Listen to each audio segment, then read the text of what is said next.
अस्सलाम वालेकुम हाज़रीन ऐं नाज़रीन। ड्रामा सीरियल वेरनि जी वस्ती जी अपडेट तव्हां सां शेयर कंदा हलूं त ड्रामो किथे पुॻो ऐं शूटिंग केतिरी बची आहे ऐं कॾहिं स्टार्ट कयो वेंदो। हिन वीडियो खे आख़िर ताईं ॾिसंदा जीअं तव्हां खां अपडेट मिस न थिए। लाइक सब्सक्राइब शेयर ज़रूरु कंदा।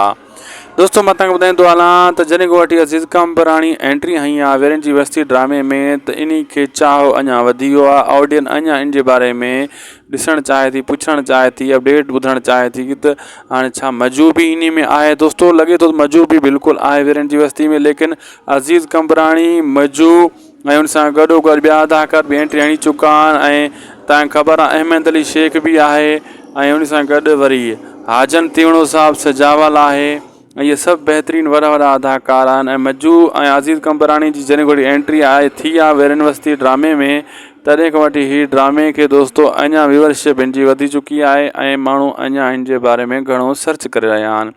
वेरनि जी वस्ती हिकु बहितरीनु सोप सीरियल आहे। सीज़न 3 वारनि जो इहो बि सोप सीरियल आहे। तमामु जल्द इन जो टीज़र ऐं उन खां पोइ प्रोमो खां पोइ एपिसोड हलायो वेंदो ऐं 3 टीज़र स्टार्ट कया वेंदा। पहिरियों टीज़र ईंदो, ॿियों टियों ऐं उन खां पोइ प्रोमो में कहाणी वग़ैरह ॾेखारी वेंदी।